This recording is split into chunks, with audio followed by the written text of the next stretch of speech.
Hello and welcome. This is Ike Hoffman with Tactica Real Estate Solutions, and today we're going to take Tactica's multifamily development model and convert it so it can handle HUD 221 D4 financing. 221 D4 financing is unique due to there being one mortgage that consists of both a construction loan and a permanent loan all in one. This is unique from the standard construction loan to permanent financing that you'll generally see in a market rate development. Just a quick disclaimer, the edits I'm about to make to this model are subjective. The HUD program is subject to change and the alterations I'm about to make may not be perfectly accurate with your specific project. Always confirm the accuracy of the underwriting with a lender knowledgeable with the HUD 221 D4 financing program. If you're watching this video and you think there's a better way to account for something, please let me know in the comments section below. If you've been enjoying Tactica's content, I'd really appreciate it if you'd like the video, subscribe to our channel, and allow us to notify you when we're releasing new video content. Let's dive into the tutorial.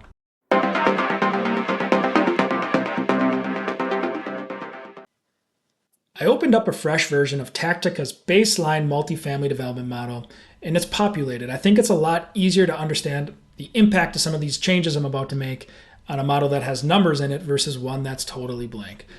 I want to start on the budget and draw tab, and you can see I have two rows highlighted pink. These will be our core focus. Now, they're currently labeled as an other cost item and a hard contingency.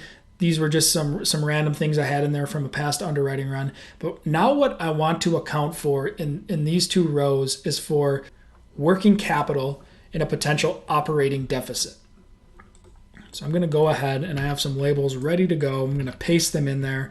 I'm going to delete this 1.5 million. And then I want to classify these expenses. So off to the left here in column B, you can label these expenses as land, hard costs, soft costs, etc. I want to call them contingency. So what I'm going to do, and that's not currently included in the dropdown, as you can see here. So I'll go to the lists and amortization tabs, and I'm going to overwrite the other. Now I can select it for each of these two expense items. And the reason why I'm putting so much emphasis on working capital and on operating deficit is because the HUD lender is going to require you to fund these reserves with cash.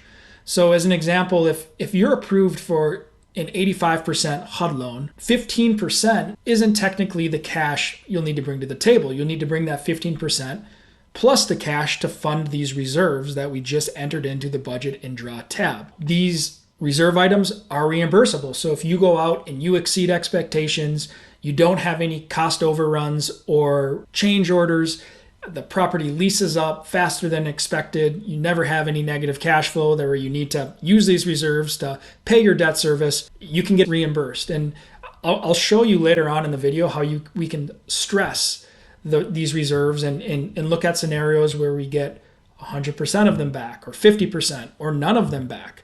So that's pretty easy to do, but it's important to note that these aren't financeable and you need to fund them in cash. So I want to track down below a few items. I'm going to make a label that says financeable, and that's going to equal what we can finance is the total construction costs. So land, soft costs, hard costs, everything else, except for these contingencies. If we can get a 85% construction loan, we would take 0.85 times what can be financed. So that's about $24 million. And then I'm just going to do another loan to cost calculation where we take the financeable amount divided by the total construction costs. And because we don't have any contingencies in there yet, it's still 85%.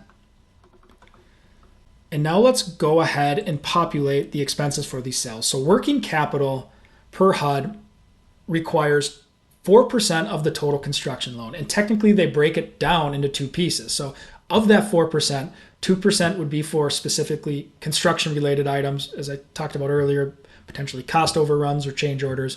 And then the other 2%, I can't find any literature in the documentation I'm looking at actually what it's for, but what I assume it'd be used for is when the property construction is completed, the loan begins amortizing, but there isn't enough occupancy to cover all the expenses. It's just an extra safety cushion to keep the analysis simple.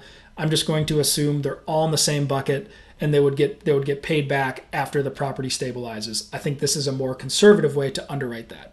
So I'm going to say equals 0.04 or 4%, and then multiply it by the potential loan proceeds, which comes out to $973,000. And then the operating deficit is just making sure that there's enough cash available in the early days of operating that property to pay your debt service, your principal, interest, and in HUD's case, mortgage insurance premium. For a property that has a loan under $25 million, my research says that typical is usually a 4 to 6 month requirement of principal and interest payments. So I'm going to go right back to the project summary. I'll hit equals. We'll look at the fully amortizing payment and we'll multiply it by 6 months. Then we have the operating deficit accounted for as well. So I'm going to come over to the right, and these are going to be upfront costs. So we would need to bring this cash to the closing table and fund it immediately. Then it would sit in an account and be ready for us if we need to use it, if there's some kind of shortage, either during construction or in the early days of operating the property. Remember, we have an 85% LTV loan, but we need to fund the working capital and operating deficit. So the true cash we need to bring to the table is closer to 20%. In order to get this loan finalized. So I'm going to copy and paste this as values, come back to the project summary tab. I'm going to hit Control-Alt-V, paste as values.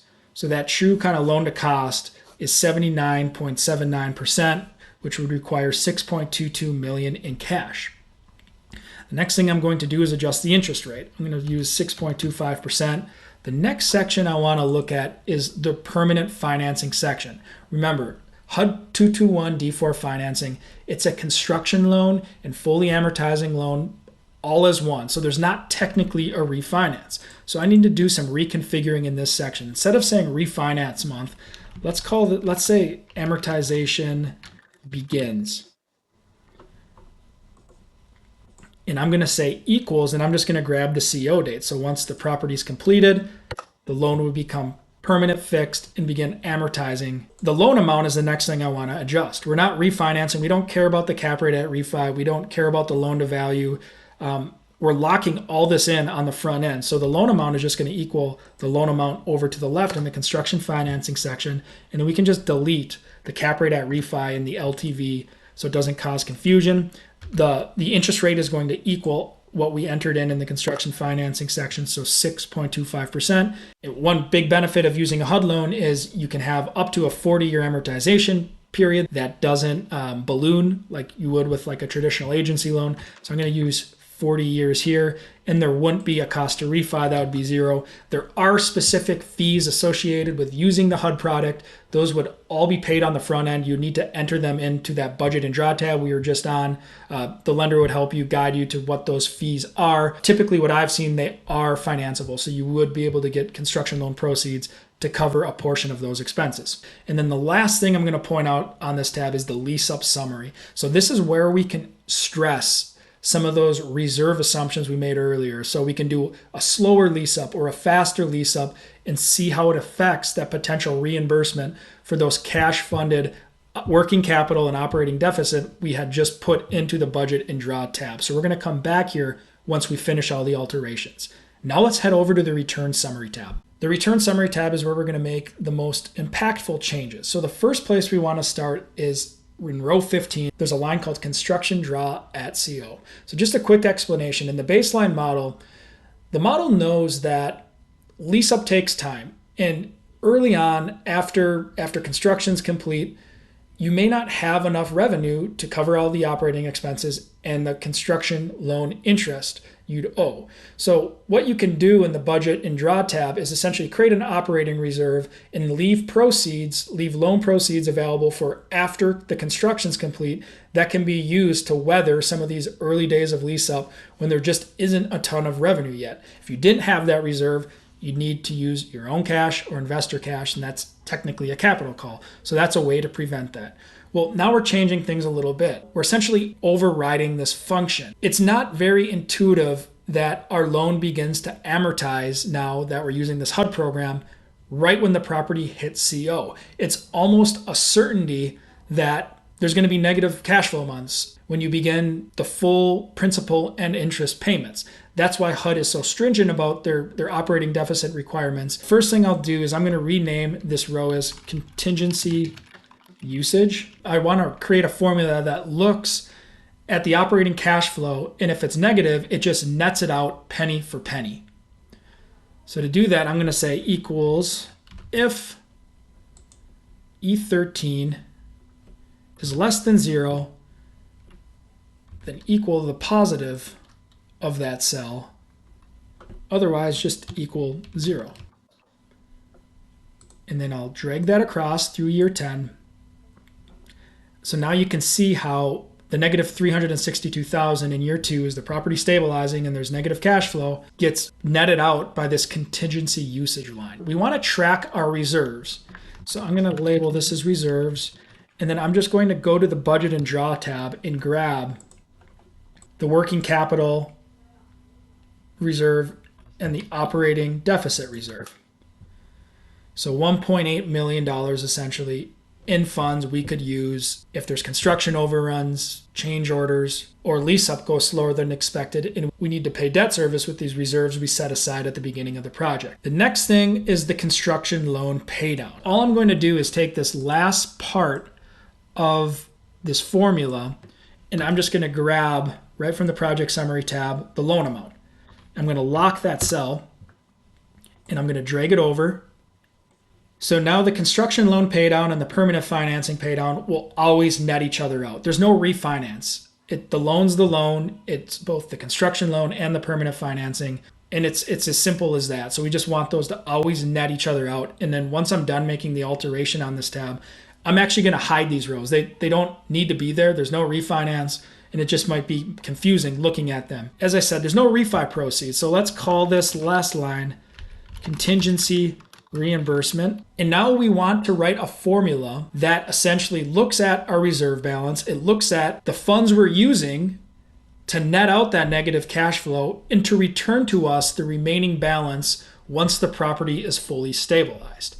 So for that, I'm going to write a slightly more complicated formula. We're going to say equals if and, so if D13, so I'm going to go up to the operating cash flow. The operating cash flow a year earlier is less than or equal to 0, and if the current year is greater than 0, then take the reserves we're tracking off to the right and subtract out all the reserves we've used to offset negative operating cash flow. I'm just going to grab years 1 through 10, lock those cells, otherwise populate as a 0. And then I will drag that formula over through year 10. And you can see what's happening here. On the budget and draw tab, we have $1.8 million worth of reserves that we can use if there's a cash flow shortage or a shortage with our construction costs. That's being tracked over in column Q. During the lease-up, we used $362,000. That leaves us with $1.46 million that we'd be potentially reimbursed in year 3 once the property stabilized. Now, just a disclaimer, this isn't totally accurate. In theory, if you did not go over on construction costs, you would have gotten some of that back right at CO potentially, or maybe a few months after CO. Again, I'm doing this as conservative as possible, so I'm just kind of grouping it all together, and I'm saying, hey, in the future, if you complete construction, you have a solid lease up, you're going to get a good portion of these funds back. A couple more edits we need to make, and it has to do with returns. So what happens in the baseline model is the model's smart from the standpoint that it knows that if you have construction financing, you never refinance and sell the same year, right? Why would you pay all these financing fees just to go sell it and pay a brokerage fee? If you're going to sell it, if you're a merchant developer, as an example, you build a property with the intent to sell it, you're not going to put on permanent financing. You're just going to sell it and then pay off the construction loan. The model would know that if you're looking at the IRR, the equity multiple of the sale year, and there happen to be refi proceeds in that year, it's not going to count them. It's not, otherwise it would be overstating the returns. But now when we're using HUD, they're not refinance proceeds.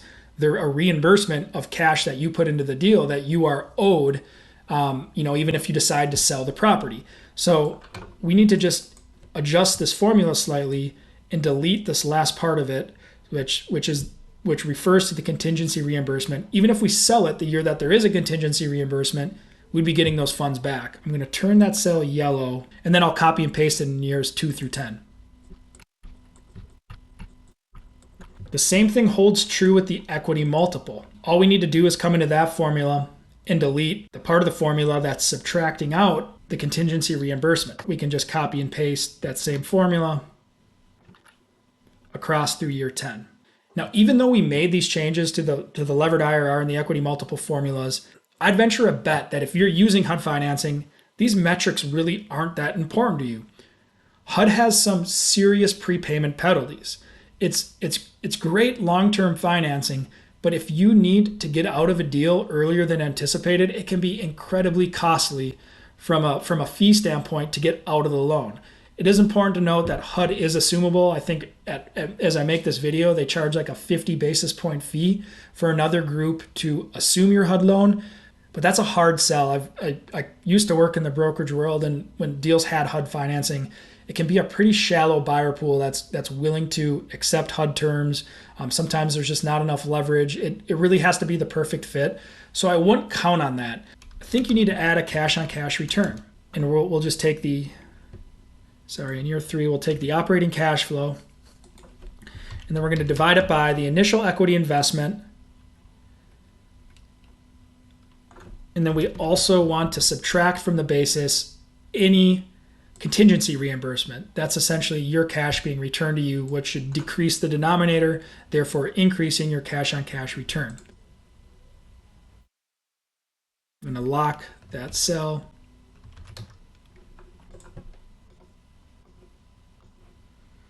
And then I will take the formatting from above. You can see it gets goofy. It goes negative on me. So I forgot to lock cell D17. So I'm going to redo that. Drag it over again. And then we can see our cash-on-cash return. So at stabilization, it's about a 17%. And then it's going to increase incrementally as you can increase your rent and revenue items. We have one more minor change to make. It's on the stabilized operations tab. The final thing we need to do is come down and in column CH to the construction draw at CO line. We need to change the label to contingency. And we need to overwrite the formula. All we're going to do is hit equals. We're going to go to the return summary tab, and we're going to grab the contingency usage for year 1 and year 1 on this tab, and we'll drag that over through year 10.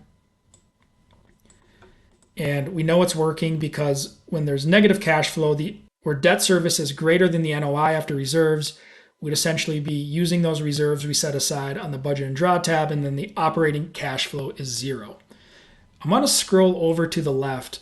Since we've altered this model and we're setting the amortization begins date as the CO date, this section of the model really doesn't do anything for us anymore. It's illogical. We're essentially overwriting this section with what we did on the return summary. When you have a construction loan, you would never refinance at the CO.